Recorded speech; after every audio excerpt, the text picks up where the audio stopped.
I will be your co-host today, and my name is Eva Kavkova, and I also happen to be the director of the EKS, which is the organizer of today's webinar.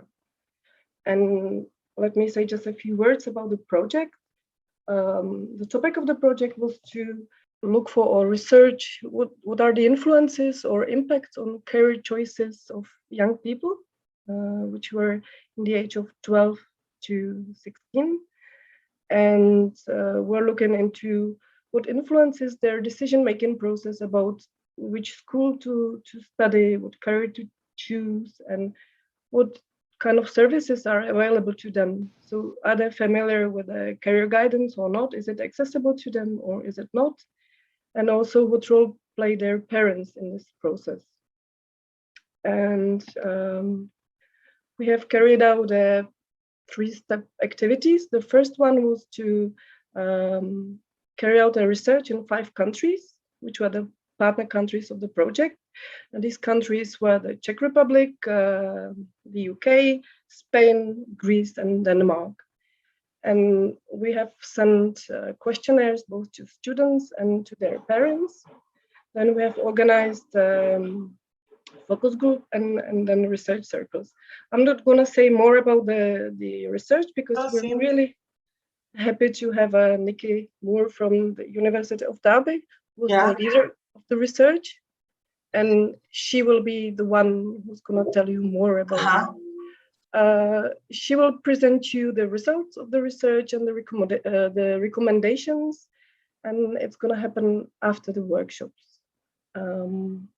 And then we just didn't want to have the research result and just let them lay on the shelf. And that's why we decided to create a handbook for career practitioners to help them to accompany youngsters on this quite a difficult journey to choose their future career.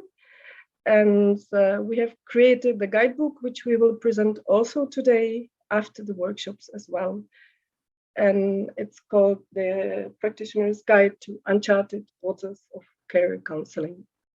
And it will be available to all of you to download in 5 languages of all because the writers came from 5 countries. So the book will be published in those 5 languages, which means Czech, English, Danish, Spanish, and Greek.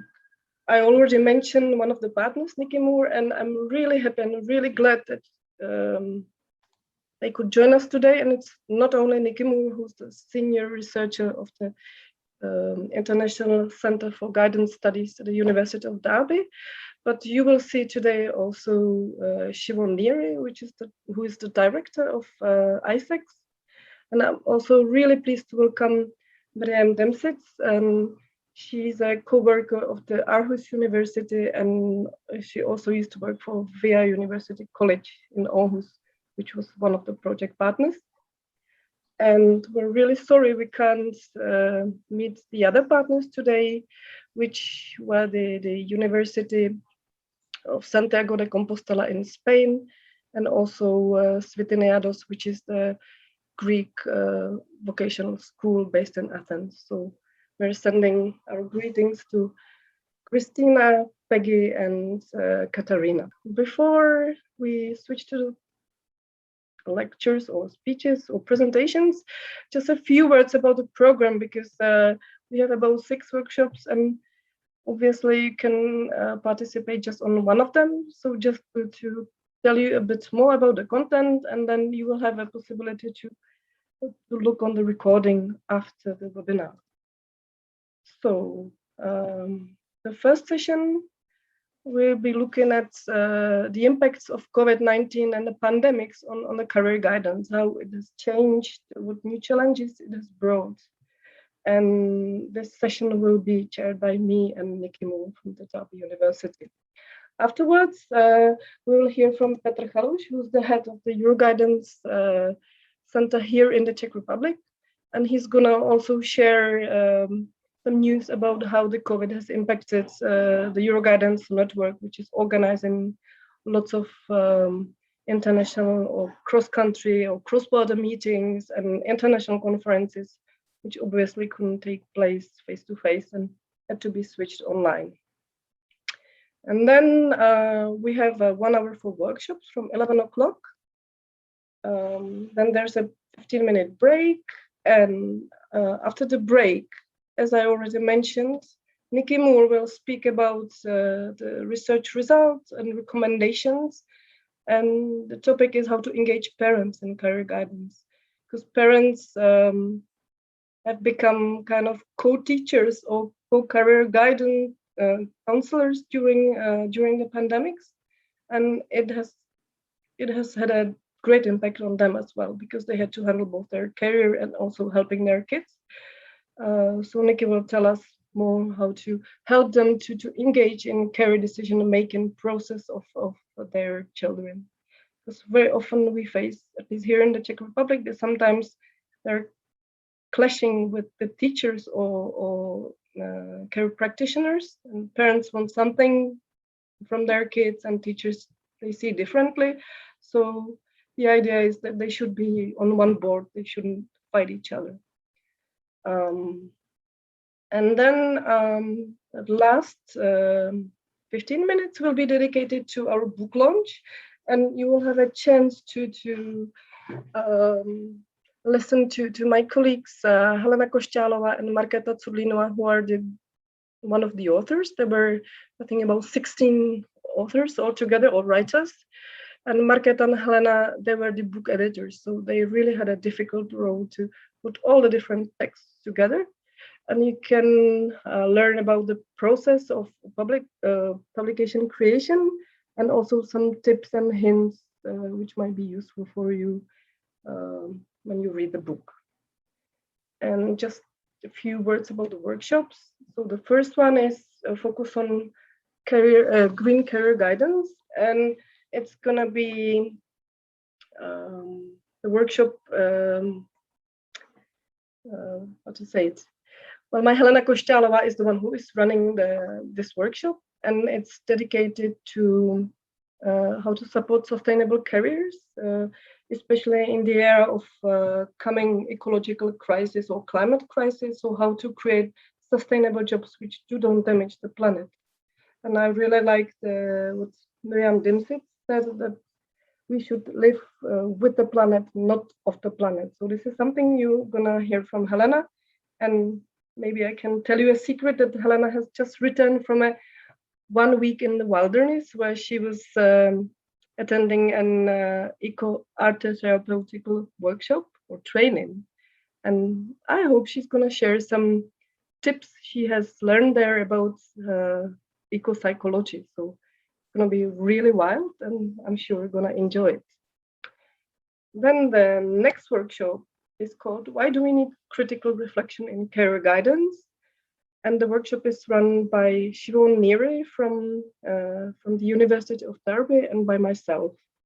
And we shall again look on the influences or impacts on our career practice and on the way how we work with our clients. And we shall look at our family, our upbringing, our values, our organizational culture, and we'll examine how this influences the way we work with our clients. And the question we will ask is, do we always act in the best interest of our clients? And then next workshop is called the Positive Uncertainty, a bulletproof career guidance strategy for a worrying teenager. And this workshop is run by Miriam Dimsits from the Aarhus University. And the workshop is about how to make career decisions in an environment which is unstable. It's always moving, always changing, and we aim to make rational decisions. But quite often it's not really possible, because everything is so uncertain that it's really hard to say what's going to happen in 2 years' time. And the workshop will be about how to use some creativity so that we enjoy this process of decision making, and we don't see it as okay, if I decide and take a wrong step, then everything just ends in hell. So how to bring lightness and some joy and creativity in this difficult process. Next workshop is called too much information, a practical approach to the discerning use of career and labor market information. And it's run by Nikki Moore.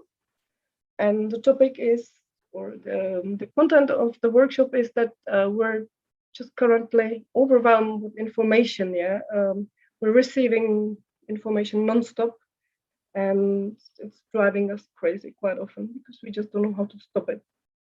And I have a feeling that we treat Google or Wikipedia like a Bible, you know. So what's written there must be really true, and we're lacking skills to critically evaluate information. So Nikki has a really nice tool how to discern useful and crap information, and it's really important that we teach our kids how to work with information, because especially during the pandemics, they were left on their own and they had to deal with so much information and they just don't know how to cope with it.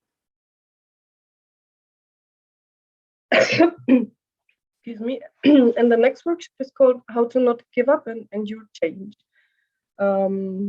It's going to be run by my colleague Dominik Wojcik, and the topic is that how to deal with change, because change is a very important part of career counseling or career education. And it's even one of the 4 pillars of the DOT system, which was introduced by Tony Watts and Bill Law in 1977. And from my experience, this pillar is quite often neglected by teachers or by career practitioners. So they're really not preparing their clients or students for the next step when they change or go from primary school to secondary school, or from secondary school to normal jobs. And Dominik will speak about our attitude towards change, because what I've noticed quite often, people really don't like change because it brings uncertainty and instability and drives them mad, and they fear it. So what we aim to do in this workshop is to show you how to welcome change, how to treat it differently, how to see it as an opportunity, something which might bring me some benefits. And this workshop is in Czech language. And the last workshop is called Career Guidance and Well-being. And we think that the issue of well-being is really crucial, especially during pandemics, because we were not okay, the kids were not okay. And after they returned to school, well, nobody really cares much about their well-being, at least from what I see in my neighborhood or my environment. And Markéta and Lenka will talk about the 6-dimensional model of psychological well-being, which is based upon personal growth, meaning of life, positive relationships, environment control, autonomy, and self-acceptance. Perhaps I'm not sure if I mentioned that it's going to be run by Markéta Curlínová and Lenka Němcová, my 2 colleagues, and it's going to be in Czech. So, yeah, and the last news, one new feature of this workshop, we saw that there's not going to be really much space to talk to each other, because during this main panel, there's really not much time, and you are all muted. So we thought it would be good who can stay a bit longer after the official end of the webinar, which is 1 o'clock CET, that you will have a chance to meet the panelists and ask them questions and talk to them. And we have open event on Slido, and here's the link. And I would ask my colleague Clara, if she's here, if she can post the link to Slido also to the chat, so you can copy it from there. And you can ask questions, post your questions there.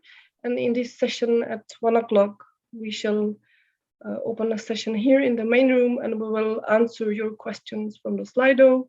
Maybe we'll also just talk directly to each other. So that's all about the program.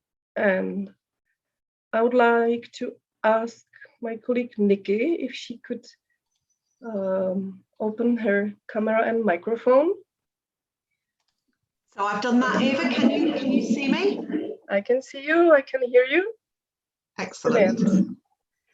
And me and Nikki will talk about the impacts of COVID-19 on career guidance, how it has changed, what kind of new practice it has brought, and what challenges. So I will start by asking you how did you cope with COVID-19, and what did you have to lose, and what news it brought to you? What challenges? How has it been the year? Well, first of all, Eva, I have to say it's an absolute delight to get to this point in the project. After 3 years of hard work with you, it's been a real joy. But of course, during that time, we've faced some significant challenges, as we all know. But interestingly, just before the pandemic, I'd completed some research into digital skills for those who are working in the career development sector in the UK. And what we found was the picture was very mixed. There was some really good practice to be seen, but the big message was that people really lacked confidence. And what we've noticed now, as this webinar conference is evidence to, is that people are moving seamlessly between webinar platforms, and some people have been really innovative in the way they've used technology in their practice. We've had some real bonuses. So as kind of events have moved online, we found that they've been attracting much bigger audiences and from different countries. And I think this event is a perfectly good example of that. In the past, we would have run this in Prague and we would have had a great audience, but they would have been mainly from the Czech Republic. This year, we've got people from all over the world, and that is great for the sector, the global career development sector. We've moved to blended learning. This has been really hard work for us on our Masters and our Career Leaders programs, because we've had to produce lots of new materials. But the dividend has been that this has really encouraged students to, use technology to work through their studies.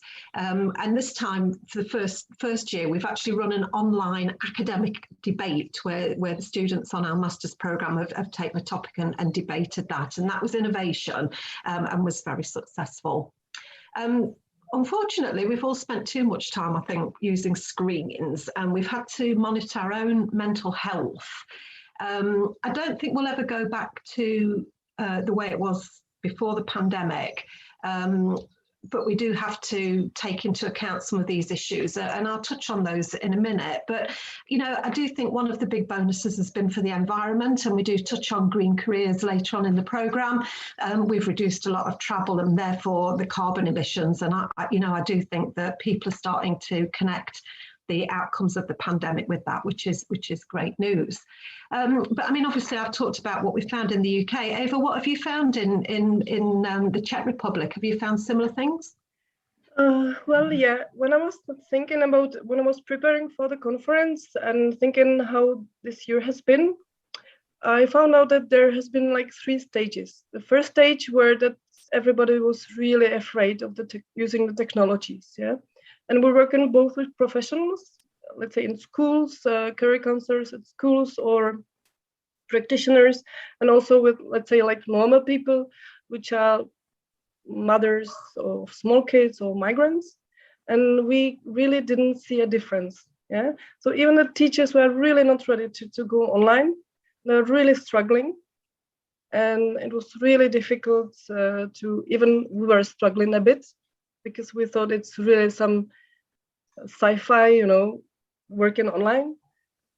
The only group which was quite all right with working online were migrants, which is quite surprising, because I've been reading some researches on the COVID impacts, and they mentioned that migrants are one of the a group which was really hard hit and had a difficult access to even to technology. So it was not the case here in our country. We think it's because most of them have families abroad, and they're used to some kind of technologies anyway, so they don't use telephone anymore. I mean, like phone calls as in the past. So it was not really a big change for them. So that was the first phase where everybody was really afraid. Then, as you mentioned, they started to feel familiar using different platforms. And suddenly they became excited, because even we became excited because we found out, well, there's really, you can do almost everything online. My colleagues, they were even doing art therapy and drama therapy online. You can do it if there's a goodwill. So people really appreciated that they could be close to each other, even if they sit at home behind the monitor.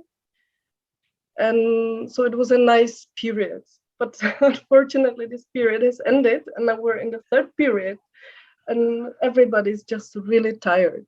Yeah, because it's really, and we shall speak about it later on, that it's more demanding if you work than working face to face. And what we also noticed that people started to attend like 2 actions or 2 activities or 2 events at once. Yeah. So, for example, I have a course for teachers, and they're both like teaching their students and being on my seminar at one point, you know. Or they attending 2 seminars at once and just flipping from or switching from one to another. Or with some clients who were just riding the bus somewhere or even the tube, and they were online on the seminar. So people are not really being present, not really being there, you know, they're just floating somewhere in the space. So I think we all really deserve the summer break, and we shall see what will happen in the autumn. Mm. So the other issue which I found really important when talking about pandemics is accessibility and social justice. And we've been hearing mixing reports. And my question is, do you think that this shift to online has brought a broader democratization to career guidance? Or did it mean that some groups, some people had to face more difficult barriers into accessing career guidance? So what's your idea, and do we have any proof? Right, that's a really interesting question, actually. I think the evidence base is beginning to build. However, we are hearing a lot of anecdotal stories about how the pandemic has affected young people, particularly as access to career guidance. So we know that some people have been hit very hard. So if you can imagine, you know, people working from home, perhaps 2 partners working from home and trying to manage homeschooling. You know, this is really been tough for people. And of course, we'll talk later about how you engage parents in career guidance activities. But, you know, there's been a lot of expectations placed on parents just to be educators themselves. But of course, there's been a lot of issues around access to devices and to broadband width. So we've heard stories of families from lower economic groups sharing maybe 1 mobile phone to manage schoolwork, as well as being the main source of communication for the parents and for working. So that's been really impossible for some families. How do they choose? How do they prioritise? You know, it's just such a big question, and it's been so difficult. And we know that because of some of these issues, children have fallen behind in their schoolwork. And the career guidance practitioners are beginning to ask questions really about the support that's going to be needed to help young people catch up on their career development and career decision making and planning. So, you know, we are hoping to be back in school full time from September, but there have been access issues as well. So schools have been very closed to just the staff and the students. Visitors from outside, such as career guidance practitioners in the UK, this has been limited as well, and that's had to be moved online. So, you know, we do know that there are some big issues, and how we do that catching up, absolutely going to be fundamental over the next year to 2 years, I would say. So what's it been like in the Czech Republic? Has there been similar issues around access, Eva? Yeah, I think that we noticed the similar issues as you mentioned. And what I found quite crucial is that with the homeschooling, or let's say with when children were left at home and had to study from home. So what was really important for them is to have some time management skills and also motivation. Because, for example, I noticed that my nephew, he was just playing some video game and then simultaneously listening to his teacher, you know, and you just can't do that when you're sitting face to face to at school, or he was neglecting his homework, etc. And what I found is that those parents who really thought that or think that education is really important, they managed to motivate their kids. Yeah, and they were really like pushing them to do the homeworks, to learn. And there has been cases that parents were even writing tests instead of their kids. So lots of teachers were complaining on this. But it's been really difficult for those families who really don't see much value in education. So it's hard for them to motivate them even if the schools are open. Once the schools were closed, it's become even more difficult. Yeah. Mm-hmm. And it's this vicious circle of poverty that those families who don't have good jobs, who maybe rely on the benefits, they don't see any point to send their kids to school because anyway, they're gonna do some shitty work. So for them, they've been really struggling. And the gaps between the rich and poor, the gap has been really growing wide. And there has been some services from certain schools that there were some assistants who were sent to those families so they could meet face to face even during the pandemics, because the kids really needed some hands-on help.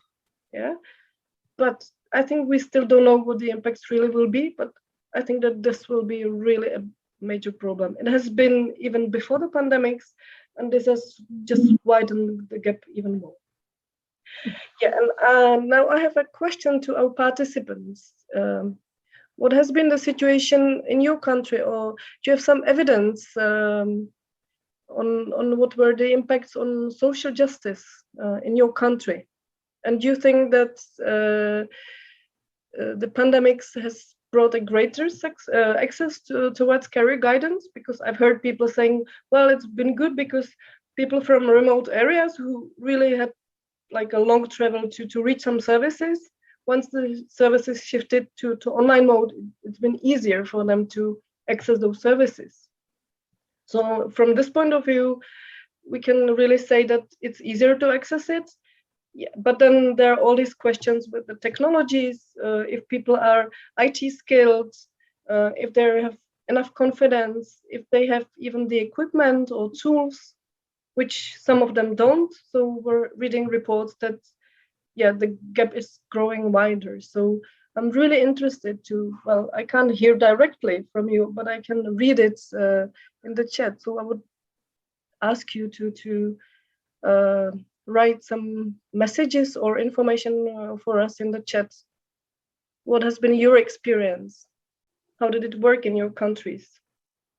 Was it easy for clients to access it or not? Okay, so in Latvia, the school sector, there is more interest and appreciation among students for career guidance. However, in remote areas where there is low connectivity, services have been a problem. Yeah, that's also something we found out here. I feel like it's a good alternative for some, but most want to have a face-to-face meeting. I work in a UK university, and we've seen a real mix. Students have liked being able to access all our services online, but I don't know if we increased our reach to students who weren't using us before. But in my group teaching, the attendance in classes has been quite low. So university students who seem to be a bit forgotten in the UK by the government are finding some things easier and other things harder. Another message, the accessibility depends on the client's digital and language skills. Immigrants as a group have had the most difficulties. Yeah. In the Czech Republic, it was a fresh air for career guidance work with students, very often unknown option for teachers. Yeah, I very much agree with this. We just found out that they were really not much IT skilled, and it was a major challenge for them. Yeah, so I think it really depends. If I'm coming back to migrants, it really depends from which country they come from, because in our situation, they're mainly from Russia and Ukraine, so they don't really struggle much with language. But I can see that if they come from a different background, it might be difficult. What you said about pupils having a hard time with time management and motivation, it's true for all of us. I think my concentration is terrible now. Yeah, we will switch to workshops, and then you will be busy. It's gonna be easier to concentrate. I work in the Czech Republic, and primary school pupils and parents and secondary schools, employed and unemployed. And it's been great at primary and secondary school. Even parents were pleased, but it's been really difficult working with unemployed in the age of 18 to 25. So they were not really skilled with using online platforms, and we had to explain and learn them how to work with it. But I really enjoyed it, and it's been useful. It wasn't easy. Students were in stress and firstly think about lessons and education, but careers, they not so important because of this stress. But those who really wanted, they contacted Guidance Career, who are working with Zoom platform. Yeah, it reminds me that this was one thing that we keep hearing from the teachers, that, well, we really don't have time for career guidance because we have so much work switching into online, so there's really no space for any kind of career guidance activities. But this has been somewhere in the middle of pandemic, so I'm wondering if this has changed or not. Okay, thanks a lot, and we'll be really looking forward to see some thorough reports and researches into this topic.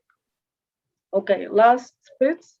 In my school in Sweden, students have attended more than before, but they have attended me more seldom. Before the pandemic, many students just popped in for a chat. Yeah, so we can see that we just keep receiving really different various messages. So one cannot say it's been good or bad. So we have mixed feelings and mixed impact. Something was beneficial, something will have bad impacts on our audience. Okay, so Nikki, my next question to you, and we don't have much time, we have like 5 minutes left, yeah? So we finish with well-being, which is also really crucial, and I think it needs to be said here. So I think that well-being is in fact an integral part of career guidance, because we aim or we want our people to have a happy, satisfied life. That's our goal in career guidance. So what challenges were there with the well-being? Because some people lost their jobs in certain sectors, especially those like bad paid or blue collars, or those who are working in entertainment and services, or they were frightened that they may lose the jobs. Lots of us spend our time in isolation. So how did it concern or touch our well-being, the pandemic? Well, I mean, I know for myself that I've actually benefited from being able to work from home. So it's reduced the stress of commuting. I have an hour's commute from my place, my home to my place of work, and that's gone. And that's been really nice. And I think I've been an awful lot more productive. And this is because I've not been interrupted as much. And if you're sitting in a busy office, the temptation is to get involved in a bit of gossiping. And I love a good gossip with my colleagues. So, you know, that has gone. I have had to learn to pace myself a little bit. So I take more regular breaks away from the screen. And sometimes this means I'll go for a walk around my neighbourhood, or sometimes I'll sit in my garden and have a drink and just enjoy nature for a little bit. But I know I'm one of the lucky ones to have all those facilities. Teaching online has been a challenge. I've had to learn lots of new skills and to develop my own confidence. This isn't a bad thing, of course. And interestingly, I think our students have benefited from this because they've learned to operate in a new type of environment. And this will help them and prepare them for working in a new professional kind of blended way of working. This won't go away, I'm sure. People will need to do this going forward after the pandemic, so that they are prepared for that. But in a sense, we've tried to help them pace themselves as well. There have been some downsides. I've loved working from home. I have missed my work colleagues. And I think sometimes you underestimate the kind of intelligence that you get from sitting in an office with individuals, and we have had one or two amusing occasions where that's impacted on the way we've approached other individuals within our organisation, because we've not been aware that people's jobs have changed and that sort of thing. Those would have been things you'd have just picked up normally in sort of office chatter. So that's certainly been a case. But I do think that overall for me, I've learned to manage my mental health a lot better, be calm at times and just try and pace myself. And that's been one of the big learning aspects for myself, which I do hope to take forward into practice as we leave the pandemic and the lockdown situation. But Ava, I'm sure these things have had an impact on you as well. How have you found it? Well, I'm not going to speak personally about myself, but what I've noticed while working with my clients, that the first big issue was the concentration was really, you said it was easy for you, but lots of people I know, they have families or children at home, and especially those who have small kids, it's been like a hell from them to work from home. And my colleagues, they were really looking forward if they could come to the office, and just relax and work. No kids screaming around, no pets, etc. So as you mentioned already before, so the barrier between work and private has just diminished or disappeared. And it's been really stressful for lots of my colleagues and lots of my clients. And what I also noticed that it brought a greater challenge for self-discipline and time management. What I noticed, especially with the teachers, that once you're not at school and you're sitting home with your laptop, there's no closed door, okay, I'm leaving the office, I'm shutting everything now and I'm going home. Yeah, you're just all the time at home with your laptop, and they were answering emails at midnight, attending to each pupil, and they were really exhausted after half a year in pandemics. So it really requires much greater self-discipline and some balance and some boundaries, and there's a big invasion also into your privacy, because people, especially who have small homes, so you don't have your own room like Virginia Woolf, and so I've been on meetings where people were just zooming from bathrooms because there was no other place where they could shut themselves. Or if I had some clients, and for example, I was working in, let's say in some room, and before I managed to learn to work with the virtual background, I could see how my home looks like, and I know my colleague, she said that they started to comment the books in her library, for example, or sometimes I was supposed to work from my bedroom because my husband and other people were in the living room, and you really don't feel comfortable working from your bedroom, because it's a major invasion to your privacy. So this I found has been really challenging, mentally challenging, to create some barriers and divides and really protect yourself and become more self-organized. And it's been really difficult for a lot of people, because these are the skills that we are not really taught even at school. I already mentioned motivation and time management. I think this is really important, and we've seen it. Okay, so we're running slightly late, but I would just ask you if you could just summarize it and just to say in a couple of sentences how the year has been and how it has changed the career guidance.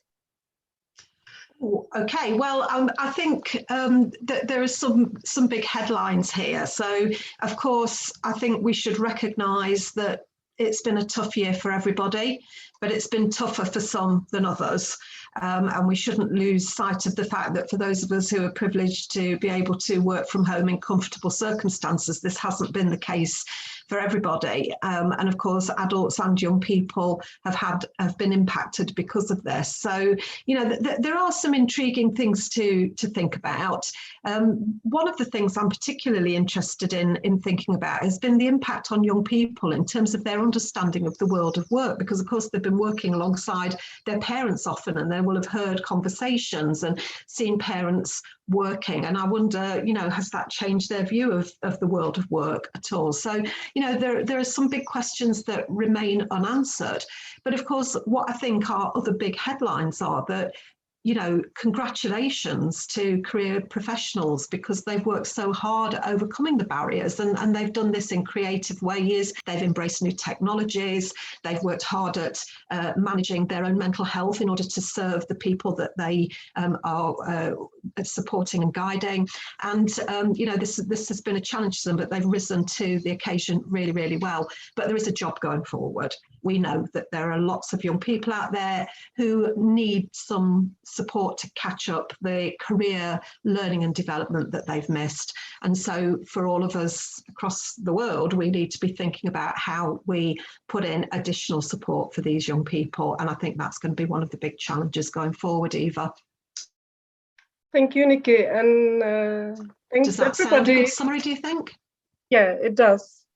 And we've got a lot of work in front of us. And not much time left, as I can see. Thank you very much, Nikki. And you will have the opportunity to hear Nikki not only on the workshop, but then she will present the findings of the study and some tips how to engage parents in their guidance after the workshops. And I'm welcoming Petr Chaluš from the Euro Guidance in the Czech Republic. And hello. Petr will speak in English, I think. Is it so, Peter? Okay. Yes, and he's gonna tell you about the impacts on COVID on the Euro Guidance network. And you've got 10 to 15 minutes, Peter. I'm sorry for running late. You've got the floor. Yeah, thank you very much for the space. I'm lucky to be here because we are in long-term cooperation with mainly with all Erasmus Plus projects in career guidance, because Euro Guidance is very close to these initiatives. This is my short presentation. So I'm from the Czech Euro Guidance Center. Euro Guidance, it's a network of European centers in each country, is one of them.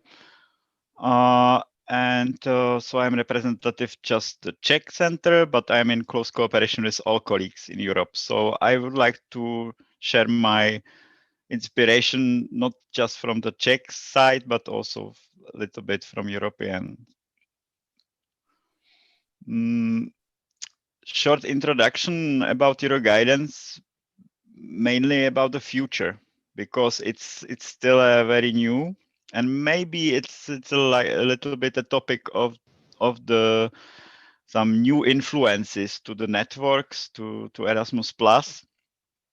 And for example, we feel more and more prioritized is some European platforms, e-platforms like Europass and other platforms.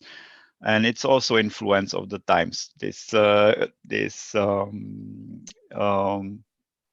priority or focus to these platforms. But we are really also face-to-face network in career guidance, and we survived these trends. So we are here for real people, to connect them, each other, and to exchange experiences and to support competencies in European dimension. It's very strange word, European dimension, but it means that career guidance sector, we need cooperation in Europe somehow. We have some nice projects, like we are here in conference, it's Erasmus Plus project, but also we need some strategic cooperation on the level. Peter, I'm sorry, could you just check what language are you if you switch on to English on your toolbar, because maybe you're speaking on a Czech channel. Just check it, please. Yes, it's possible. Thank you. Exactly. Thank you. Yeah, you should be on the English channel when you speak in English. Yes. Yeah. Okay, so now everybody will. Sorry, not yet. Okay. Interpretation English. English, yeah, exactly. I have interpretation off, and now I have. Sure, you should switch the English on. Okay, sorry. Okay, so I am now in. Yeah, just for everybody, those who speak English, you can hear Peter, but those who don't and need Czech translation, they won't hear anything. So that's why Peter has to switch into English. Okay, sorry, go ahead. Thank you. Fine. So again, just but you can read this slide in English. So that was my speech. What about what is your guidance? And this is a future. And I would like just shortly introduce the future, because maybe it's interesting for you that for the next program period, this experts network, or what is it, policy network, or maybe some systematic network in career guidance, not only policy, we are very practical network. And this is main priorities, and I would like to introduce one or two of them from this list. The very important, I think, is supporting guidance centers in European opportunities topic. What it means that all clients or citizens in Europe, they have some European career opportunities, and they can experience this mobility experience, or to go abroad for short term. Also, it's very important for the careers. It's about new skills from these mobilities and so on, and some career opportunities and so on. So it's a one aim to support this methodologically, or to have some tools for guidance practitioners, how they can work with clients with this specific topic of European opportunities for their careers. So we have some tools, and we would like to improve these competencies of guidance counselors to be more European worker, not just national career guidance counselor, be a little bit also European guidance counselor. And other interesting priority is support cooperation in European level, and we would like to focus on some issues around innovation and maybe the online guidance or digitalization and other issues. In green guidance, maybe it's also one of things, or one of priority under Erasmus Plus as a program. And so we would like to have some events and communication strategies, and to connect people, to help the systems in Europe to be more together, be more in contact. It's like it's a similar work which you have now during this conference, but so it's maybe the reason why we are here, and we would like to support these conferences in Erasmus Plus like this one. And we have some our conferences also in European level. And the final, what I would like to introduce is a lot of e-learning opportunities under your guidance. It's a lot of webinars, academia, study visits, which is now, it is e-learning platform now also. And we have European database of good practices, and we have some webinars around these practices. So it's a supporting network. We are offering just some opportunities for guidance sector, not all, because a lot of opportunities it is offering by guidance organizations by themselves, by yourself. So we are partners in this work. So you are partners and we are your partners. Together we can improve European space of career guidance. Just some link. I cannot go through all these links, but I would like You've got 2 minutes, Peter. Yes, I would like just to invite you to go through this after the conference. We have the highlight publication on the website euroguidance.eu. Highlights, it's about some interesting practices last year in Europe.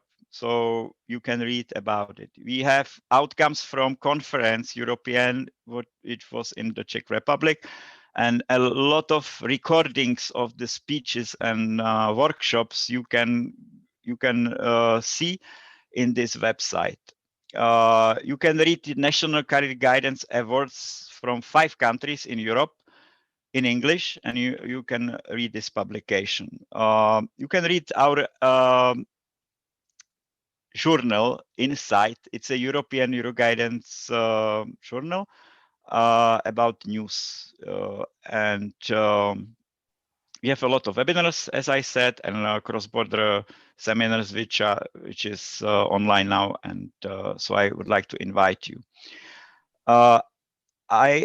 In Good Practice database, these 5 examples of good practices in Europe, it's about mainly online guidance, online tools, online guidance, which is influence. It is influence of pandemic situation that it is a new practices from different countries in Europe.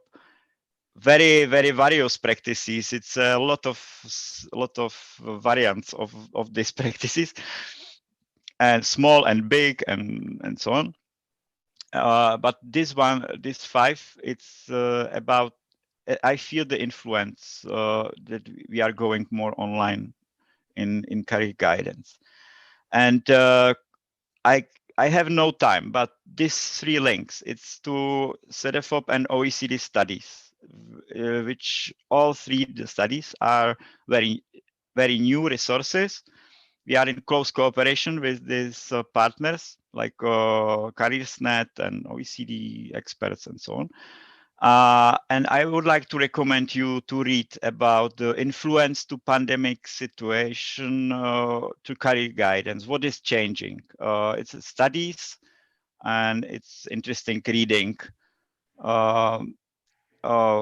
So it's my recommendation, and it's from the website euroguidance.eu, because we try to collect information from other partners like CEDEFOP, OECD, and other, and inform guidance counselors on the website euroguidance.eu. So these links are directly to studies, but you can also read in the news sector in Euroguidance EU website. You can find this recommended publications about the topic of this conference. So it's suggestions from me, and thank you for the space, and good luck with other program.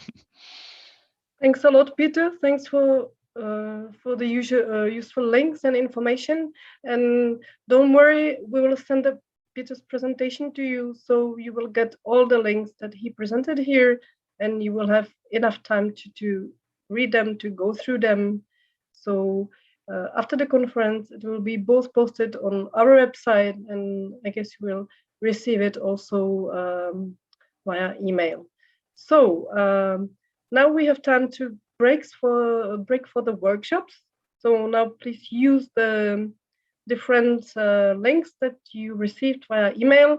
If there is any problem, just come back here into the main forum, and Martin will be here, and he will help you and assist you so you can get to your workshop. So I'm looking forward to meeting you here in the main room at 12:15 again. Enjoy your workshop. I'm just reminding you once again to switch on the proper channel in the Zoom toolbar. So choose either English or Czech, depending on what language you prefer. And the next conversation will be in English. So those of you who don't speak English, well, you probably don't understand me, but you have to switch into the Czech channel, and those of you who speak English, just keep on the English channel. So I hope you enjoyed your workshops. Now we have a bit more time, like half an hour, to talk about the results of the research we have made on what influences are there on students or pupils in the age of between 12 and 16 years. And how do the parents engage in this career decision-making process, and whether there has been some shift during the COVID. We heard about it already, that parents played a crucial role in career guidance or helping their children. And I'm honored to introduce my colleague Lenka Němcová, who's the chief collaborator on the research from our side, and Nikki Moore, the senior lecturer from Derby University, and you've heard her already today, and you will hear her even more. And Nikki has been the one who was the chief coordinator of the research. So, ladies, you have the floor. Good early afternoon. Thank you, Eva, for introducing us. And we are glad you have joined our seminar. And let us start with a small interview on the subject of parental engagement in their children's career decision making. If you have any additional questions or comments during the interview, please write them in the chat, and we are going to discuss at least some of them at the end of this session. So Nikki, can you tell us about the findings of our crucial impacts on career choices research as they relate to parental engagement, and what was the research purpose? Thank you, Lenka. Yes, well, I have to say it was fascinating managing this research project with so many views and work by our international colleagues from Denmark, Greece, Spain, the Czech Republic, and obviously the UK. And so this pan-European research project has uncovered some really interesting issues widely about what impacts on young people's career decision making. Obviously, today we're focusing on the parental engagement aspect of that, but we were really trying to find out, you know, what the key influences were, because if we can identify those, then obviously it helps practitioners to work more effectively with those influences. So sometimes that's about addressing issues around those influences. We touched in that on the information workshop, but also enhancing people's opportunities to support as well. And so we adopted quite a broad range of ways of gathering data. So we did use surveys, and that in its own right is a challenge internationally. So it all has to be translated and what have you, and then brought back together again. So it's a very big piece of work, but the findings were super interesting. We also then used focus groups with young people. And we also went into schools and talked to staff as well. And then we used what was for us a new research methodology, that of research circles, which was introduced by our Danish colleagues into the research project. So we actually learned a new technique and employed that. And it was actually through the research circles in the UK that we kind of started to explore parental engagement in more detail. And I mean, we weren't surprised to find that in all partner countries, parents were the biggest influencer. We kind of suggested that we thought that would be the case. But we found not just that they're the biggest influencer, but they're the most popular source of information for young people as well. So they go well beyond what happens in schools and with guidance practitioners, but that kids go to their parents for information. That in its own right flags some issues. But the other thing that we found was that parents themselves believe that they are the person with the most responsibility for their child's career development. And of course, where that is the case, you know, there are some lessons for practitioners to learn. So if parents are saying we're the most important and person with the most responsibility, what do career development practitioners need to do in order to help them be effective in that role? And so some of what we're going to talk about today will actually touch on that. But yes, it was an interesting research project, Lenka.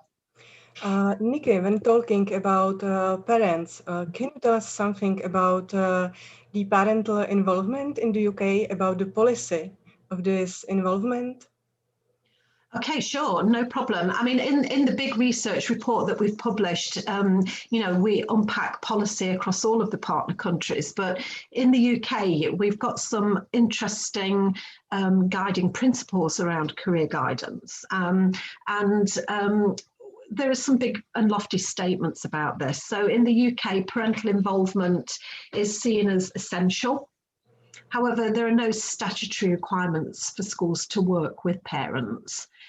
It's subsumed into policy documents, and there are frameworks around quality which talk about work with parents. So some of you may have heard about the Gatsby benchmarks of good career guidance, and certainly the role of parents appears in that. So one of the things that we know is that parents must be informed about the content of their child's career programme, and they should have access to comprehensive and timely information.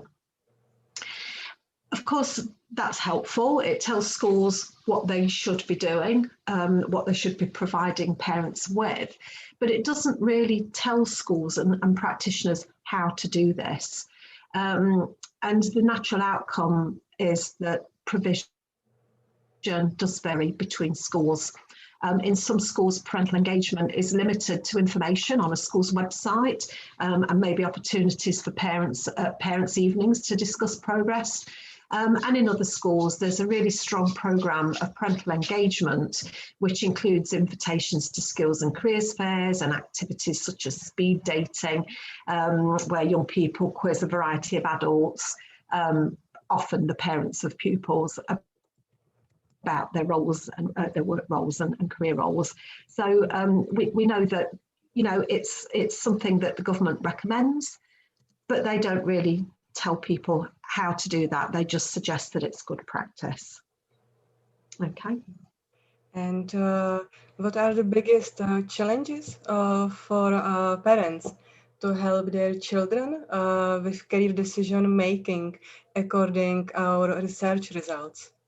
I mean, the research was fascinating because, of course, we talked to young people themselves, and they gave us some really useful insights into what they're thinking. And many of them talked about the pros, the good things about talking to parents, but they also highlighted some of the downsides of that as well. So, for example, a young female student in England, 15 years old, said, "My dad doesn't like his job and he didn't go to university. He just wants me to do better than him so I don't end up in the same situation. He puts a lot of pressure on me to do well." And we do know that this is the case. Often parents have got high and lofty aspirations for their young people, and that translates into pressure rather than support. So young people see that as living up to standards or expectations, and that can add to their burden. Another young person, a male student from England, said, "Don't do the job you're good at. If you don't like it, do the job that you do." And this is one of the things that the parent had told him. And these quotations demonstrate some of the problems associated with some parents' advice and guidance for their children's career development. Parents can be uninformed. They live through their own experiences and use those to try and influence their children. Often that can be really great, but sometimes they lack the tools to do that effectively, and they can put young people off rather than encourage them. So the research circles that we conducted, and as I say, this was a new technique for us, where we brought together practitioners and researchers to talk about the findings of the research and to create new insights into that and maybe some new outcomes. So we brought a range of individuals together. We met with them on 3 or 4 occasions. And some of the conversations that we had there raised some interesting issues. So, for example, one of the big messages was that parents aren't always confident when it came to engaging with schools and career specialists. They don't have, you know, the tools really to talk about career decision making for their children. We also had a really interesting conversation around how schools actually approach or account for the diversity of parents when providing information about career options. And one of the things that we actually did as part of the research circle was to put a poll up on Facebook, and there's a very active group in the UK on Facebook called the UK Career Leaders Group, and we put a poll in there asking how many schools automatically translated information so that parents with where English wasn't a first language, whether they could access that information. And alarmingly, we found that this is not routinely done. It's only done if somebody asks for it. And of course, if you can't know that that information is available, it makes it very difficult to ask for it to be translated. So there was that was a finding of in its own right. The other question that the research circle raised was, well, whose responsibility is this? And I think that's a really difficult question to answer. And it's certainly something that we picked up in the information workshop earlier today.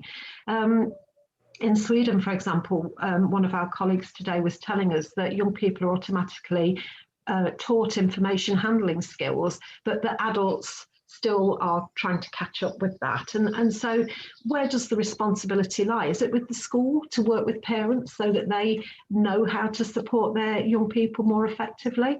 Should they run workshops, career development workshops for parents so that they're equipped to do that? It's a big and unanswered question. We also tackled some issues around geographical location. And we know that in some parts of the country, for example, where there's plenty of opportunity, both for education and work progression routes, you know, parents have got a lot of experience of these things, but in isolated and rural areas, for example, this isn't always the case, and parents don't have up-to-date information. They're not mixing in circles where people are doing all sorts of different jobs. So, you know, their ability is limited through their geographical location. And a final question really related to the confidence of school staff when it came to career and labour market information. So we know that, you know, parents aren't so confident, but the research circle revealed that there are plenty of staff who are still not confident that they know where to get information from, or that they know how to evaluate that information so that they can incorporate it into their lessons. And so there needed to be some work done around that as well. So I think the research really revealed some very big questions that the actual project itself we're not able to tackle wholly, but we did come up with some solutions to that, Lenka. So Nikki, what are the competencies which parents require to be better in supporting their children? Well, it's an interesting question, and the research circle participants asked that very question. And it's a sophisticated approach that we need to take. We shouldn't make any assumptions about parents' starting points. You know, so some parents will be very well equipped, that professional parents will have access to all sorts of resources, whereas there are other parents from different kind of professional or working backgrounds, or maybe non-working backgrounds, who don't have those competences. So we can't say this is the same for every parent, and we need to recognise that.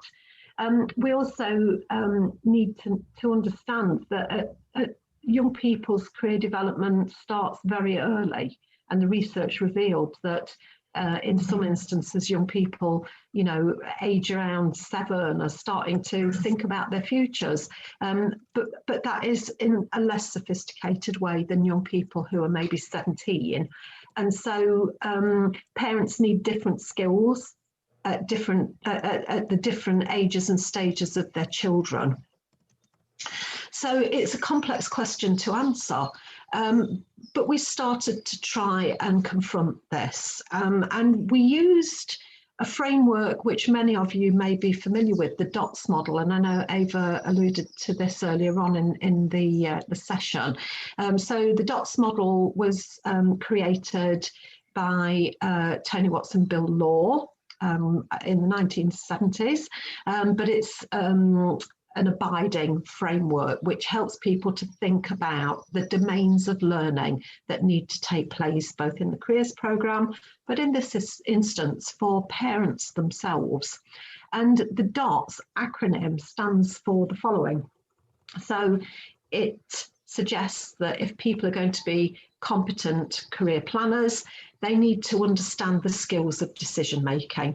Okay, so we all make decisions right from being tiny. We make decisions, but how we take that and learn to apply that to our career decisions is really important. And so there is some learning around that. Opportunity awareness. Well, we've talked a lot today about information resources, and the skills that you need to actually handle that information. We know about transition skills, and really these are the skills about making decisions, but then implementing those. Now, transitions start very early. They start in the UK, for example, from primary school. So at the age of 11, young people are transitioning from one phase into the next phase of education. And if that goes well, if they're prepared well for that transition, then they can learn from that and take that forward into their subsequent transitions. So transition skills awareness starts very early. And we also know that self-awareness is a big part of this as well. So young people need to know about their strengths and their areas that they need to develop. And parents also need to understand how to handle those conversations effectively. So we applied the DOTS model to what we thought parents needed to know. The DOTS model isn't in chronological order. So it doesn't say you've got to do decision making first and then build on that with opportunity awareness. The DOTS model gets applied at each age, but it can be developmental. So what you learn about decision making when you're 7 years old becomes more sophisticated as you move through your education. And some examples of this, we actually use this thinking within the research circle to develop a parental competency framework. And the framework suggests that for very young children, for example, parents need to know that fanciful ideas are okay. You know, it's fine to want to be a princess when you're 7 years old. What's key here is that you own the future. You know, that you've got ideas for the future. We're more worried about kids that don't even recognise that. So it's okay. Parents should encourage that thinking and know that realism comes later. We also know that parents should encourage their children to think positively about their future and the roles they would like to fulfil, and to encourage a love of learning. But at later stages, this develops so that by the age of 17, parents of 17-year-olds should be fully versed in all of the options and all of the skills needed to support their children. So you can see it's complicated, and we hope that the framework that we've produced will help Lenka. Just like to say that you all will be able to read more about it, what just Neki presented, in the research report, which we will share with you all after the seminar. You can also find the parental competences outcomes framework in appendix, so you can use it. You can feel free to adapt it in your praxis. I have still one question to you. Can you tell us how the framework can help practitioners to engage parents? Maybe you can give us any practical tips how to using this framework. Sure. Okay, no problem. I mean, the framework is set out, but it's still in an experimental stage, and people are starting to use this. As you know, it's available, so you in your own countries can start to adapt it to your own contexts. But we think it will help schools to plan more meaningful activities with parents. So rather than just holding information giving events, these could evolve into workshops and opportunities for parents to develop their skills and confidence. And we know from some colleagues that they've used the framework to start stimulating conversations with parents. So rather than using it as a checklist, they keep that mindfully at hand when they're talking to parents, so that they're kind of using those ideas to encourage parents to think differently or develop skills or what have you. We really hope that some practitioners will take this away and use this in primary schools. So teachers of younger children should also know that it's okay for kids to have fanciful ideas. So the framework, yes, for parents, but it could also be used for conversations with staff as well, you know, and to help staff to work with parents more closely. So practitioners have got a role, not just in using it themselves, but in using it to support their colleague teachers and professionals to have more meaningful conversations as well. So I think that there are lots of practical actions for this. What I'm kind of interested in is seeing how people take it away and use it. So as I say, it's not a finished product, and I would be very interested to hear from anybody that takes the tool, uses it, evolves it, and sets it into their own context, and to give us some feedback really about how it's working. But yeah, thank you, Lenka, for giving us a chance to talk about this. It's an important piece of work. Yes, thank you very much, Nikki, for sharing your findings with us.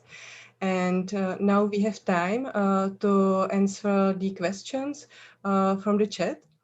So I see that Arabella is commenting. Thank you, Nikki Moore. And she's asking if is there a short article available about the framework or your research work online? There is an article, actually. We've published a short article in the UK magazine called Career Matters. If you're a member of the Career Development Institute, you'll be able to find that. We would need to check with them to see if they'd be happy for us to share it. I'm sure as an output of this piece of research, you know, that they should be happy for that to happen, but I would need to check with them. But it's certainly there for members of the Institute. I think we've actually created a template for the parental outcomes framework, which is part of the project outputs. And that is actually available in the research report, but we can make that as a separate document as well, so people can use it. But I haven't written any other shorter articles yet. We're working on that. It's part of our thinking. Yeah, and I can say that we will share the outputs of the research, including this framework, after this seminar. We will share the links where you can download it. Sorry. I can see that David Morgan, who's the Chief Executive of the Career Development Institute, has just come in the chat and said he'd be happy for us to share that. So I'll send you a PDF copy, Lenka, and you can send it round to everybody. That'd be great. Thank you, David. Thank you very much, David. Yes, we are glad for this chance to public something about our research. So it seems that our time is up. And unfortunately, the time is up. So we would like to thank you once again for attending this session. And over to you, Eva. Thank you. Thank you, Nikki. Thank you, Lenka. And as you can see, my colleagues Helena and Marketa, they already changed their virtual backgrounds. So it's the first step of the public launch of our new publication, which is called The Practitioner's Guide to Uncharted Waters of Career Counseling.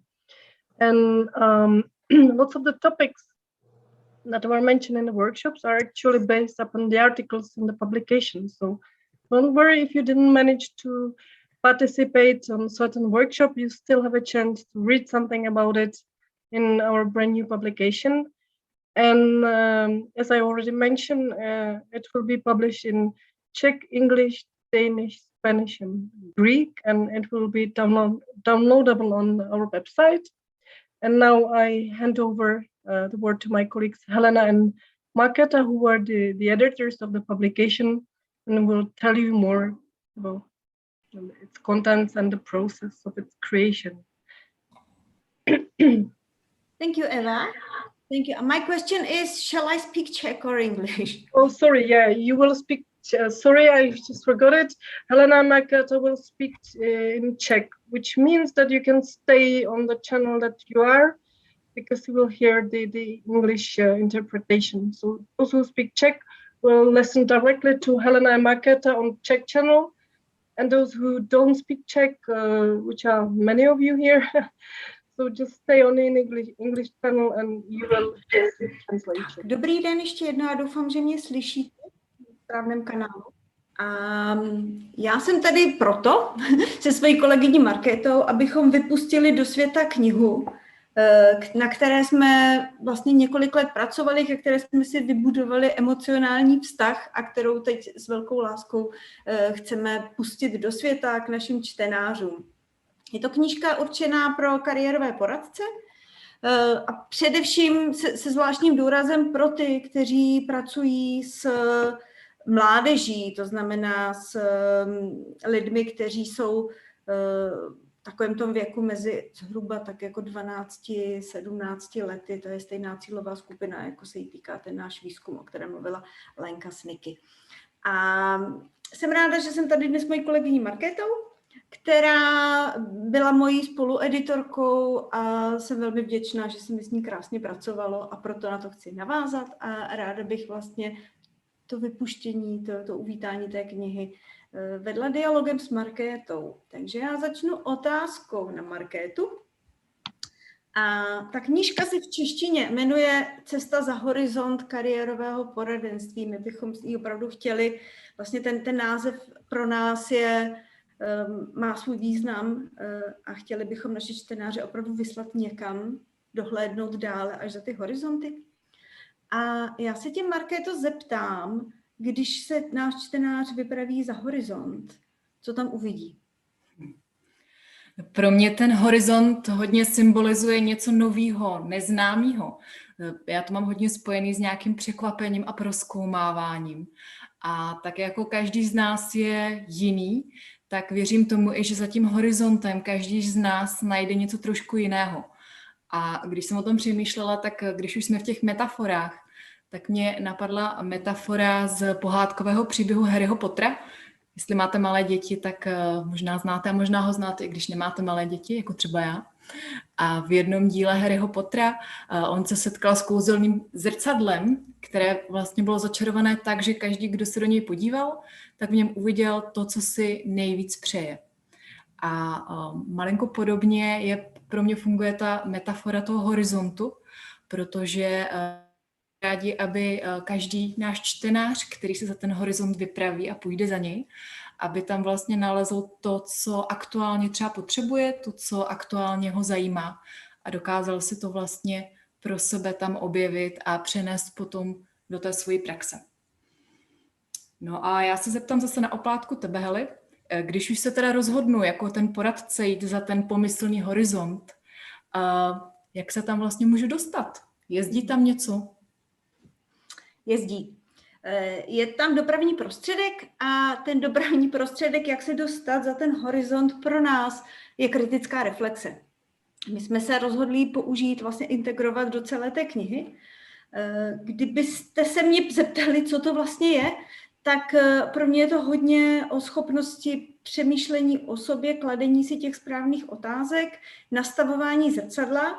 Je to schopnost podívat se na sebe i trošku s nadhledem nebo s odstupem, možná jinýma očima, možná se kouknout sám na sebe a na svoji vlastní kariérovou nebo poradenskou praxi jako cizí člověk a umět se z toho procesu učit. A je to vlastně takový jako nekončící prostor nastavování si toho zrcadla a jak už říkala Markéta tady s Harry Potterem, ono se to vyvíjí a každou chvilku se člověk dozvídá něco nového, to, co v tu chvíli potřebuje. A je to díky právě té schopnosti kladení si otázek, případně dávání si nějakých pomyslných úkolů. Úplně prakticky my jsme to do té knihy zapojili tak, že v ní je několik takových teoretických nebo teoretičtějších článků, které dávají to know-how, jak na tu kritickou reflexi, jak ji realizovat v praxi. A potom do všech ostatních článků, které v té knize jsou a které jsou na úplně jiná témata, tak do nich jsme vložili otázky k zamyšlení, které vás právě vedou ke kritické reflexi. My máme vlastně v té knize hodně pestře, využíváme i grafiku, jak ostatně vidíte i z toho našeho pozadí. A ty správné otázky poznáte podle toho, že graficky v té knížce na ně svítí baterka. To znamená, je to takové posvícení na to téma. To je jedna vrstva. A druhá vrstva, kterou jsme k tomu ještě přidali, jsou takové boční poznámky, ty také velmi krásně graficky rozlišíte. A ty boční poznámky potom vedou třeba k nějakému ještě jinému zamyšlení, vedou hodně do poradenské praxe a vedou i třeba k nějakým úkolům, které si můžete vyzkoušet. Berte to tak, že ta kniha je vám k dispozici a že si můžete z toho vyzobávat přesně ty věci, které vám v té době, kdy budete knížku číst, přijdou vlastně užitečné. A já, abych ten otázkový ping-pong zase poslala dál, tak se znovu obracím na tebe, Market. A moje otázka, když už jsme za tím horizontem a cestujeme tam, víme, jaký je dopravní prostředek, tak co bych si na tu cestu za horizont měla zabalit na cestu do Baťušku? Tak úplně první mě napadá vůbec nějaká jako zvídavost a otevřenost. Vlastně přistupovat k tomu, pokud možnost, co jako nejotevřenějším pohledem na to, že vlastně úplně nevím, co za tím horizontem objevím a čím vlastně otevřeněji k tomu přistoupím, tak tím je větší šance, že tam najdu třeba nějakou tu inspiraci, která mě osloví. A zároveň mě napadá i nějaká možná pokora. Pokora ve smyslu, že neustále vlastně mám kam růst, mám kam se rozvíjet. A já kdybych si ten svůj batůžek balila, určitě bych nezapomněla i vlastně na nějaký můj jako osobní well-being, osobní pohodu. A kromě nějakého čaje a svačiny bych si tam možná zabalila i něco, abych se cítila jako připravená a bezpečně, jako třeba pláštěnku, ponožky, nevím, pro případ změny počasí. A vlastně to samé bych chtěla popřát nebo doporučit i našim čtenářům, aby se vlastně to čtení a to vlastně, jak budou za tím horizontem prozkoumávat ty nové obzory, tak aby si řídili podle sebe, podle toho, jak jim to bude vyhovovat, jak jim to bude příjemné. I možná s ohledem na nějaké svoje osobní bezpečí, osobní limity. Prostě si tu vaši cestu, to prozkoumávání veďte podle sebe. A my jsme tady už několikrát pracovali s tou metaforou toho horizontu a když bych to teď jako otočila ještě trošku, tak má ta naše knížka taky nějakou jako vertikální linku. Něco, co ji jakoby propojuje celou. Má. My jsme se vlastně do té knížky začali nořit několika různými směry a je tam skutečně kromě toho horizontu i ta vertikála. On to nebyl původní záměr, ale my jsme se nechali vést a ta kniha nám to sama ukázala, respektive když přicházely články od spoluautorů, když někteří jsou tady přítomní, tak jak jsme na to koukali, tak jsme zjistili, že si to volá ještě po další dimenzi a ta dimenze, kterou jsme tam objevili, jsou vztahy. Protože vlastně, aby člověk byl šťastný, tak by měl být, nebo spokojený, tak by měl být spokojený i ve vztazích. A platí to nejen v osobním životě, ale platí to i v tom profesním. A když jsme třídili ty jednotlivé články a hodně se o tom s Markétou bavili, tak jsme vlastně přišli na to, že se v té knize objevují takové 3 základní vrstvy vztahové. Ta úplně první je já a můj vztah ke mně. Jo, aby byl poradce spokojený, aby mohl vůbec poskytovat kvalitní servis svým klientům, tak musí být vlastně spokojený sám se sebou. Ta další vrstva je potom vztah k té bezprostřední komunitě, ve které se v té každodenní práci pohybujeme, to naše profesní okolí. A ta třetí vrstva je potom svět, který se zdá být tak daleko a přitom je nám vlastně tak blízko a bezprostředně dokáže ovlivnit naše profesní vlastně rozhodnutí a naši profesní práci. Zase konkrétně v té knížce se to projevilo tak, že jsme ty kapitoly, nebo že jsme ty články rozdělili do takových 3 základních kapitol. Ta první se jmenuje Já a můj vztah ke mně a můžete v ní najít třeba články, které se týkají práce se změnou, flexibilní plánování nebo prevence vyhoření.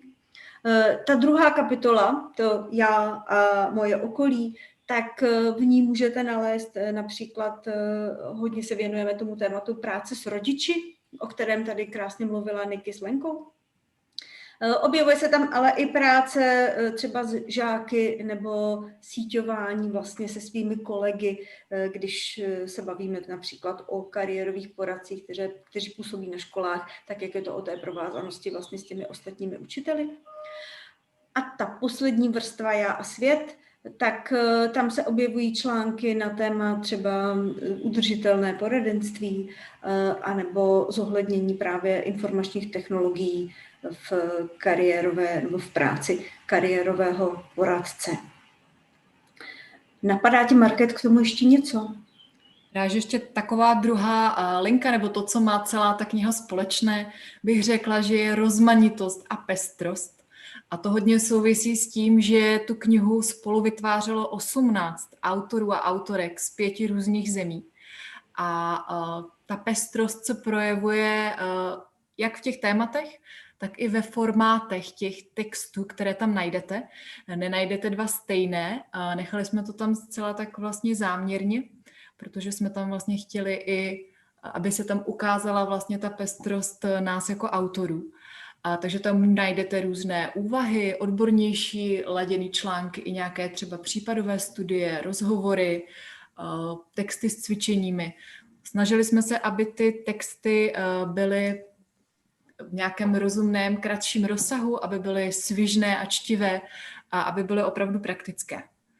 A to nás posouvá asi k naší poslední otázce, nebo to, co jsme si říkali, že bychom ještě v rámci toho křtu se nad tím zamysleli, a to je, jestli vlastně při té tvorbě, která byla fakt vlastně poměrně intenzivní a dlouhá, jestli se s Heli přiblížila k nějakému svému jako osobnímu horizontu, jestli podařilo překročit něco i v té osobní rovině.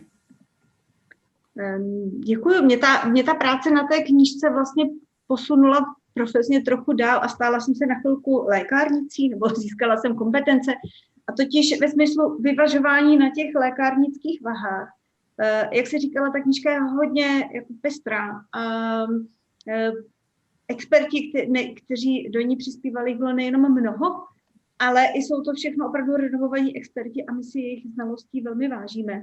Přesto jsem občas narážela na to, že ne každý článek, tak jak byl napsán, sedne do té knihy, takže jsme ho museli hodně jako vlastně balancovat, kde je ta hranice respektu k těm kolegům a kde máme vlastně právo to editovat, kde ta diverzita je ještě užitečná a kde už je naopak lepší to nějakým způsobem sjednocovat do nějaké linky. Vlastně ta jako balancovací práce je něco, za co jsem vděčná, že jsem se naučila a že si můžu vlastně udržet. Takže to je i ten můj osobní horizont. Co ty, Market? Já to mám hodně podobně jako ty. Pro mě to byla vlastně první zkušenost s nějakou editorskou prací, takže to pro mě bylo jako obrovsky zajímavý a i jsem tam překročila, řekla bych, několik svých horizontů. A ještě mě napadá, že i některá ta témata z té knihy pro mě byla vlastně poměrně nová, inspirativní.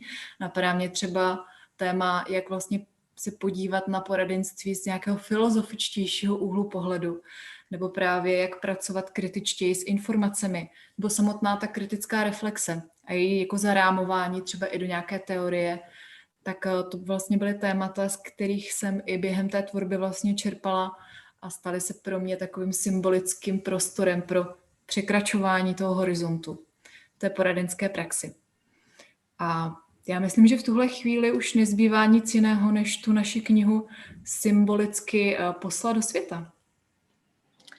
Tak, já tady mávám tou vlastně tištěnou kopií. nebo tím tvrdým, osahatelným materiálem. Nicméně my se teď pohybujeme v tom virtuálním prostoru a vy si ji budete moci za chvilku vlastně získat online v té PDF verzi. A já bych té knize chtěla popřát, ať se jí u vás líbí. A vám bych chtěla popřát, ať se vám kniha líbí, ať vám přijde hlavně užitečná. A teď ji pošlu pomyslně do toho virtuálního prostoru. Tak, a zmizela.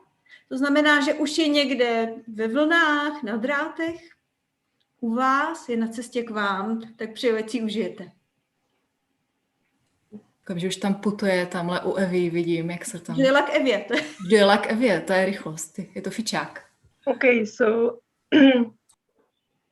can I take over or is there anything else to add? Okay, thanks a lot. And just to remind you to switch the channels. Now I'm speaking in English, so just stay on the channel where you were before. Thanks a lot for really colorful and interesting interview. And for information, the publication is not wasn't available yet because we're waiting for Helena to send it into the air. And my colleague Martin will post it on the website as soon as it reaches him. And I will just share the presentation here with the links where you can download the publication. You have it also in the chat. And it's, as I said, it's both in English, Czech, Danish, Spanish, and Greek. And it's available in the international versions, only the PDF formats. Those who are lucky enough to read in Czech, they can send us an email and we can send them the hard copy, but only in Czech, not in any other languages. I'm kind of struggling with the presentation, but you can find the links in the chat to both our Czech and English website, where you can find the links, and we will definitely send you an email with the links as well. So don't worry, you will get to the website and you will be able to yeah, thank you. Maria is already sharing the link in the chat. So what to say in the end? Thank you for participating and being here with us today. And just to give you a brief overview of what has been discussed in the several workshops. And as I already mentioned before, all the workshops were being recorded. So you can click on the links and probably post it on YouTube or, well, anywhere. Somewhere that you can access it and see it for yourself. Lots of the things we're discussing today are also in the publication because we didn't have much time, only 1 hour, which is really not enough. So you can read more about it in the publications, and we will also post you the presentations. So you will get all of this. And just to give you a brief overview what we've been talking about during the different workshops, or give you some highlights. So the seminar on well-being, the group was discussing the link between career guidance and well-being, and Marketa and Lenka were talking about how to support self-acceptation and how to train it. And what they suggest is that you can start with accepting compliments, because it's something that people sometimes really feel awkward when they hear some praise, and that they should be kind to or we should be kind to ourselves. And there's also nice exercise that you can train. And it's when you make a mistake, then you should try to treat yourself as you would treat your best friend who would make a mistake. So don't be harsh on yourself and just accept mistake as something that really happens in our lives. Then in the workshop on green guidance, Helena was searching for the ways how to do green guidance in practice and how we can use nature as a tool for our work. And there are also some practical, well, not really practical suggestions how to do it, because one of the tips is that you can try with your clients to go to the nature and try to do painting with watercolors in the rain. And you can look how the picture is changing when the rain is washing away the colors. So that's quite challenging. And what Helena is using a lot with her clients is that she's doing different kinds of imaginations. And some of them are linked to nature or to some place in the nature. And you're focusing on what you can see, feel, or touch. And this is one way how to calm yourself when you're really stressed out. And it's so calm that some participants even fell asleep during Helena's webinar. So it's really working. Then there was a workshop on positive uncertainty. And the key idea of the workshop was that you can be absolutely positively certain that you won't hit a thing that you're aiming at. So that's really encouraging. And that's the bulletproof certainty. And what Miriam was talking about was how to cope with your life, that you have some goal, but as you go along with your life, sometimes the goal has changed and suddenly maybe I feel that I want to do something else. So what do I do? How do I stick to my primary goal, or do I change my focus alongside the way? Then Nikki was sharing a tool how to select information on labor market, and it's called CREP, because the English always love the acronyms. So CREP helps you to distinguish crap from treasure. And you can read about CREP in the publication. And Dominic's workshop on changes, he was also talking about similar things as Marketa and Lenka, and it was about how to deal with failures in our lives, and that a failure doesn't mean an end. And what's important, how to cope with it, is to believe in yourself, to have dedication, and that you should be really doing what you really like. So not to let the others push you in certain directions, but really stand for yourself. And there was a debate on influence of positive and growth mindset on our approach towards change. And the last workshop was on critical reflection. And the key outcome is that we sometimes tend to approach the clients, which she won't call them low-hanging fruit. So these are the clients which are easy to engage with. They're not really complicated. And why we tend to pick up the low-hanging fruit is that there are lots of restrictions due to our funding, due to pressure on the results that we have to deliver. And if I pick up the low-hanging fruit, then I know that my basket be full, and then I won't have problems later on with my bosses or with the funders. So this is one danger of our work, that we should also try to climb the tree and reach for the fruit which is not so easily accessible. So these are the results from the workshop, and thank you very much once again for joining us today. I know that all of us are really busy, but it's been a really difficult year, and we have learned so many new things. So I'm really grateful that we could be here with you. We will share all these outcomes from the seminar with you, and I wish you good luck. I wish you a well-deserved break. I hope you will have one during the summer.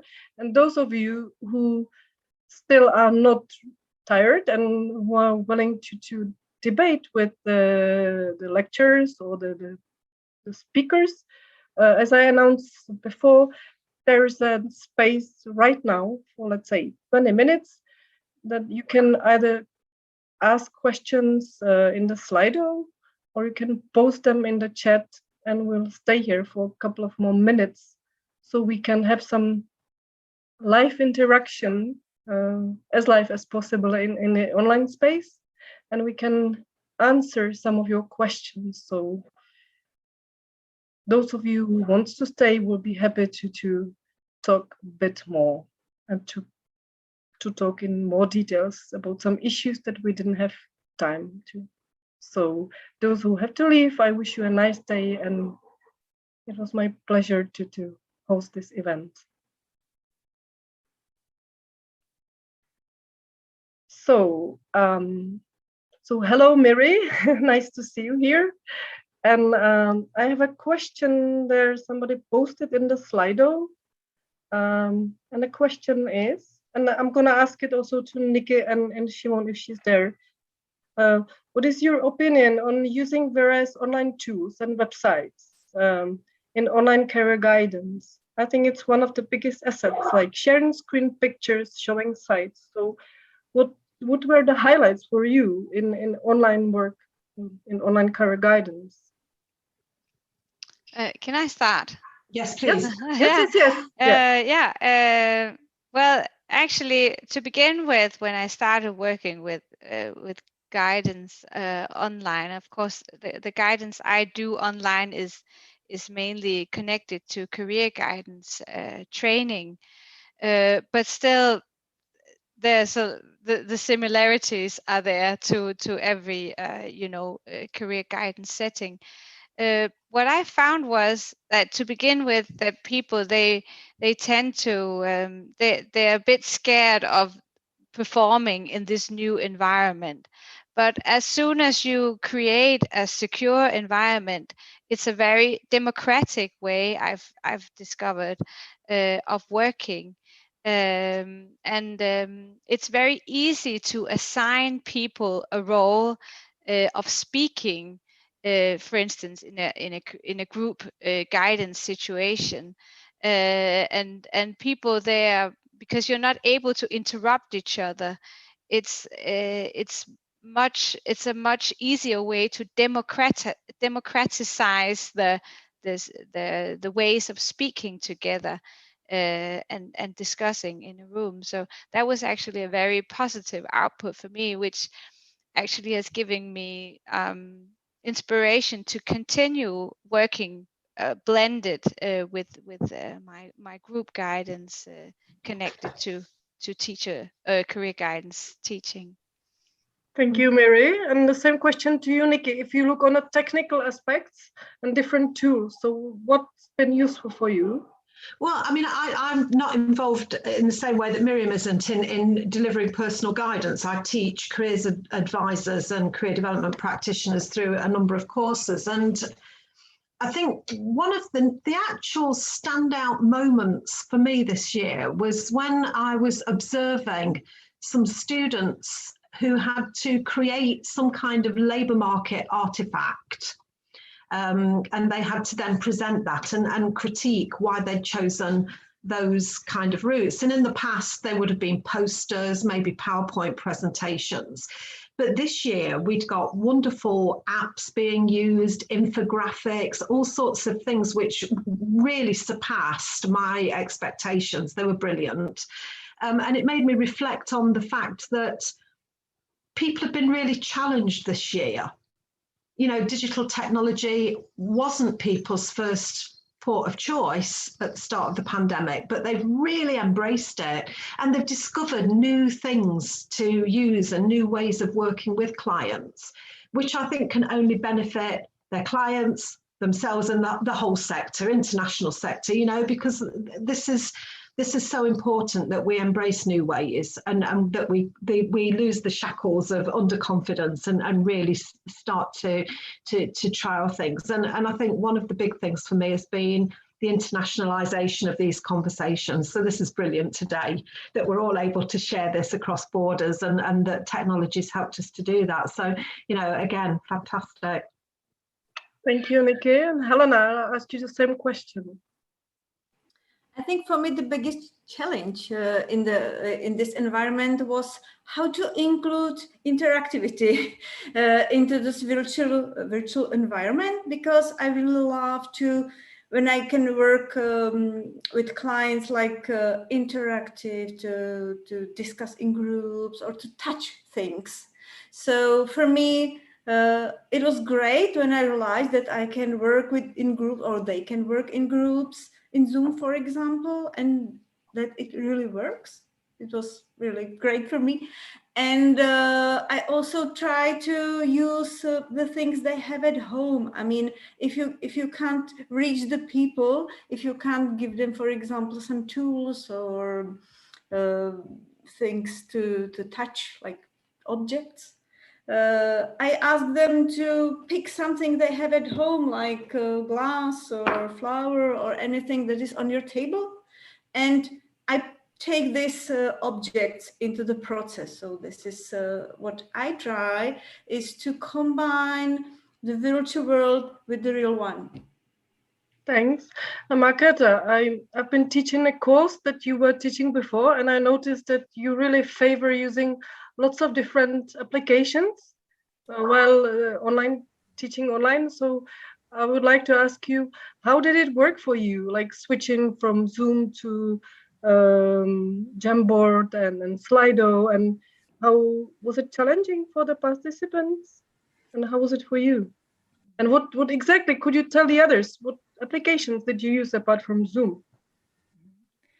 Well, in the beginning, challenging for me, and I must admit, when I taught my first or second workshop online, and I was preparing it, I really wanted to use like many different tools, and I prepared for many different tools. And after that, in reality, I saw that it really takes a lot of time to explain it, and not all the people can switch so easily. So after that, I decided to downsize it a bit. And currently, I would say my favorite tool I'm using is Jamboard from Google. You probably know. It's like I don't know, it's an application, but it's if you have a Google account, you can create like a Jamboard space, which is very easy. Then you just share a link with the participants, and they can create presentations there, or put pictures very easily, or notes, and in this way they cooperate very easily, and then we can share it all together. And when I'm thinking about it, one more thing I like about the online trainings I was giving is that it gave me opportunity to work more with different pictures as symbols, because it's super easy for the participants to Google like a picture that express how am I feeling or what's important for me. So in this sense, it was actually better than the like offline sessions when I have to prepare some pictures and I always have just like limited number. So yeah, this I would say is advantage. Thanks a lot for your examples. And I have a new question from the Jamboard, from the Slido. And I think it will be directed especially to you, Nikki. And how can practitioners, while new to the field of care counseling, become involved in the research? Oh, interesting. So, I mean, this piece of research that we're talking about today has now ended, sadly.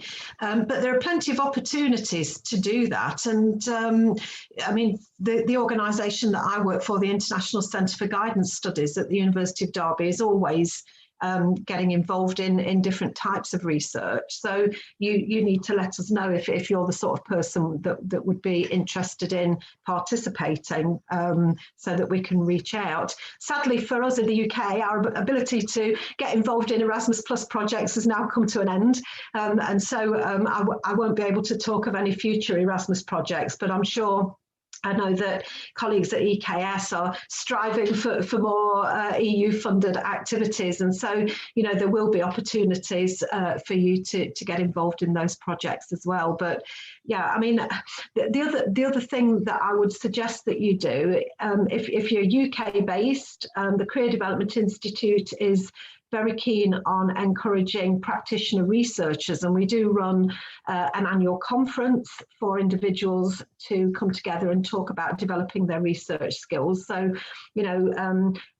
I don't think being outside the UK stops you being a member of the CDI. You can certainly get involved in that and have a look at their website and see how that can help you as well. But practitioner researchers are critical to the success of career development because this is about developing the evidence base to show what does work and maybe what doesn't work, and to focus on developing practices which we know are effective. So, you know, your involvement is critical, and it's great to hear that you're enthusiastic about that.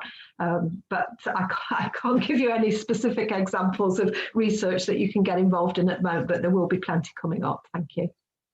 And I think it's also useful to look for different projects under the Erasmus umbrella, and you can use also their website to look for partners, which might be really helpful. Yeah, so you said that, Nikki, you mentioned that we must look for what works and what doesn't. So my last question is linked to, and because we were speaking about accepting mistakes and learning from mistakes and have a positive attitude towards the mistakes. So I have a question to all the speakers who I can see now. What was your biggest mistakes in online counseling, and what did you learn from it? And I will start with Lenka. You have to switch on the microphone, Lenka, so I can hear you. Okay. Thinking about it, and maybe it was a few hours ago when I held the workshop with Markéta, and I should start the presentation, but it doesn't work even when we tried before. So now the presentation was about freezing all the time. So I was very glad to have Markéta as my support, that she can start the presentation from her notebook or from her computer. So it was really great. I think it's quite useful always to have some support in your neighborhood, in your colleagues, and don't be afraid to ask for the help. Thanks.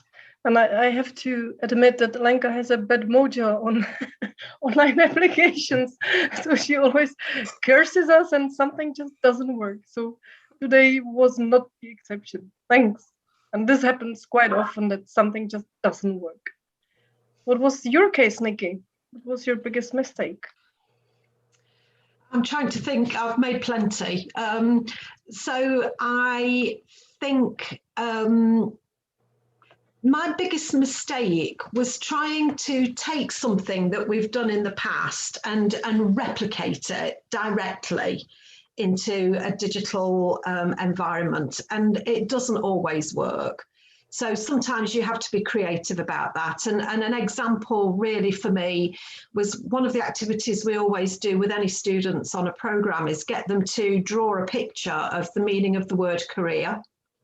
And then we use those drawings to have a discussion around how this varies for everybody. And as practitioners, you need to actually engage with people's view of what career is rather than your own. So that's the starting point for our teaching. And I was really struggling on how to do that digitally. It was like, how can I and then encourage people to do that? But actually, what I did do after I thought about it for a while was to change the way I did that and get people to draw that before the session, and then to bring it into the session and share a photograph that they'd taken and talk about their views. So there was a way around it, but I couldn't have replicated that directly in real time. So I had to be creative. So yeah, I think don't just try and do everything the same, but just use online. You do need to think about things differently. And for some colleagues, they just felt that digital teaching was just a case of doing the same thing, but digital pedagogy is different. You do have to take different routes and work differently with all sorts of other things, other tools, wikis and what have you, in order to support learners. So you can't just do it all the same. It is a new set of skills and we need to embrace that. Thanks, Nikki. How about you, Helena? Yeah, I absolutely agree with what Nikki has said. And on the top of this, I realized that it's really hard. Sometimes it's hard to be fully present when you are at home, especially when you are in your bedroom or something like that. With your dog. And my dog is my daughter and everything is here. So it's hard to concentrate. So once I had a session with the client, but I couldn't hear him. So I thought there's something wrong on his side. So I repeated, oh, I can't hear you. There's something wrong, and maybe the Zoom does not work. So let's move to Google Meet and let's move somewhere. And after some time of moving, I realized that I just switched on my computer the headphones. So this was the reason why I couldn't hear him. But it was my, concentration. So this is what happens. Thank you. And how about you, Miri? What was your biggest mistake? I can relate to all the examples that you have given, and I don't have any dog, but in the lockdown I had 3 children walking past me, and I actually just heard that one is coming home right now, and I didn't prepare her that I'm in a meeting. So this is We're like almost finished. Yeah, I know.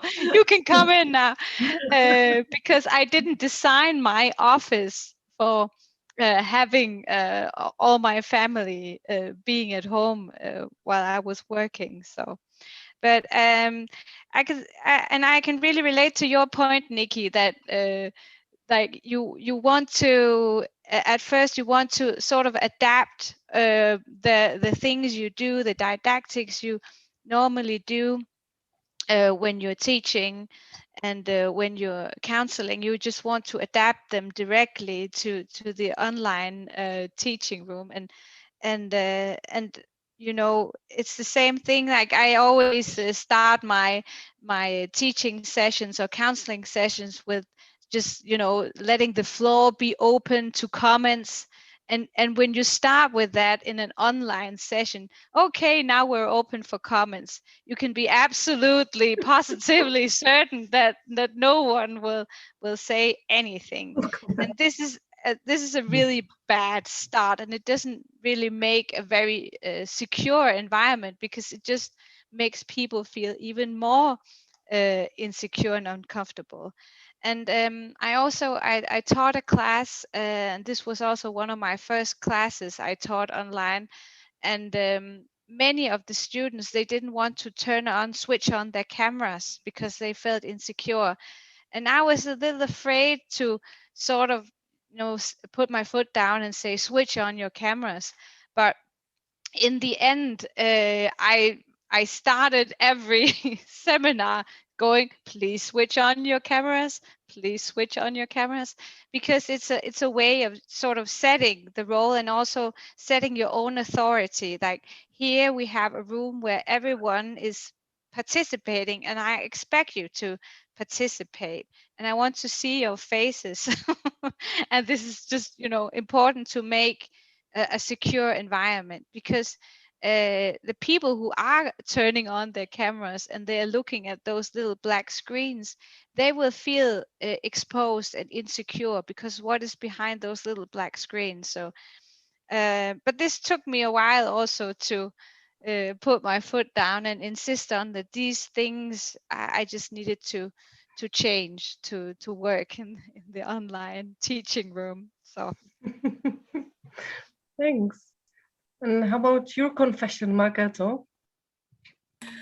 Well, I was thinking about it all this time, and I think that sometimes what I'm struggling with is like that I kind of wanted to go as smoothly as in the normal training, but the online world works differently, and sometimes it happens to me that when the people are connecting like later, and some of them have problem with the camera and it's on and off and it's changing, that it kind of like takes my peace in the beginning, and then I start to be a little bit confused, and I'm starting to forget what I wanted to say, and the more I'm in this mode, I'm like spiraling, and it's getting worse and worse, and I'm all alone in this like world, and I don't see anyone, and I'm like talking about something.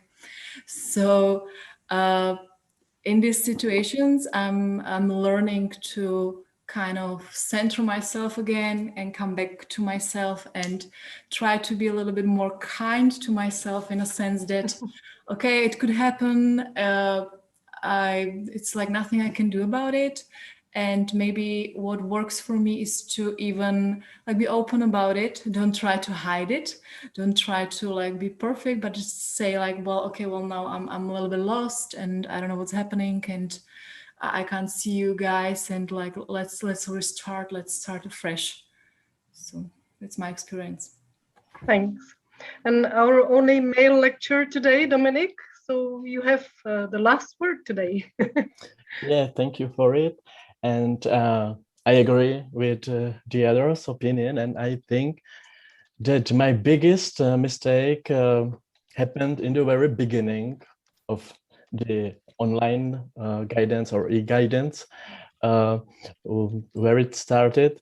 And it was my effort to avoid and refuse the situation and to believe that we will return again soon in face-to-face meeting, you know, because this attitude caused more and more negative emotions and stress.